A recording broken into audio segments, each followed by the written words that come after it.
Welcome my YouTube channel. Ragi sweets ಹೇಗೆ ಮಾಡೋದಂತ ನೋಡೋಣ. ಫಸ್ಟ್ ರಾಗಿ ಹಾಲು ಮತ್ತು ತೆಂಗಿನ ಹಾಲನ್ನು ಮಾಡಿ ಮೊದಲೇ ರೆಡಿ ಮಾಡಿ ಇಟ್ಕೊಳ್ಬೇಕು. ಅದನ್ನು ತೋರಿಸ್ಲಿಕ್ಕೆ ಹೋಗಲಿಲ್ಲ, ಯಾಕಂದರೆ ನಾರ್ಮಲ್ ಎಲ್ರಿಗೂ ಗೊತ್ತಿರುತ್ತಲ್ಲ.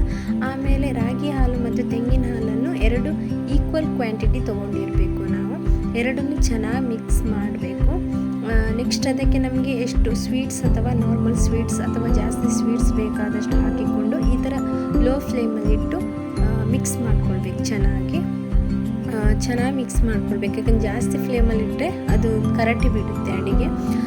ಸೊ ನೆಕ್ಸ್ಟ್ ನಾನು ಬಾಳೆ ಎಲೆ ತೊಗೊಂಡಿದ್ದೇನೆ, ಯಾಕಂದರೆ ಈ ಸ್ವೀಟ್ಸನ್ನು ತುಂಬ ಇದಕ್ಕೆ ಹಾಕಲಿಕ್ಕೆ ಅಂತ. ಈ ಥರ ತುಂಬ ಗಟ್ಟಿಯಾದ, ಇದಕ್ಕಿಂತ ಗಟ್ಟಿ ಆಗಬೇಕು. ನಾನು ಜಸ್ಟ್ ಮಿಡಲಲ್ಲಿ ತೋರಿಸ್ತೀನಿ. ನೆಕ್ಸ್ಟ್ ಬಾಳೆ ಎಲೆಗೆ ತುಪ್ಪ ಹಾಕ್ಕೊಂಡು ಈ ಥರ ಸವರ್ಕೊಳ್ಬೇಕು, ಯಾಕಂದರೆ ನೆಕ್ಸ್ಟ್ ನಾವು ಅದನ್ನು ಸ್ವೀಟ್ ಕಟ್ ಮಾಡುವಾಗ ಚೆನ್ನಾಗಿ ಮೇಲೆ ಬರ್ತದೆ, ಅಂದರೆ ಬಾಳೆ ಎಲೆಗೆ ಅಂಟೋದಿಲ್ಲ. ಬಟ್ ಬಿಸಿದೇ ಬಾಳೆ ಎಲೆಗೆ ಹಾಕಿದರೆ ಏನು ತೊಂದರೆ ಇಲ್ಲ, ಯಾಕಂದರೆ ಬಾಳೆ ಎಲೆಯಲ್ಲೇ ನಾವು ಬೇರೆ ಬೇರೆ ಸ್ವೀಟ್ ಮಾಡ್ತೀವಲ್ಲ, ಚೆನ್ನಾಗಿರುತ್ತೆ.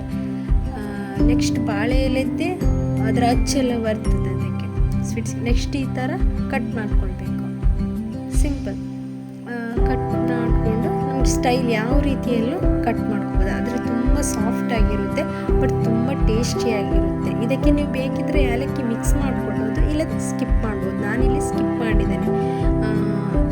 ಚೆನ್ನಾಗಿದೆ ಮತ್ತು ಸ್ವೀಟ್ಸ್ ಇದೆ. ಫ್ರಿಜ್ಜಲ್ಲಿಟ್ಟು 2-3 ದಿನ ತಿನ್ಬೋದು. ಓಕೆ, ಬಾಯ್.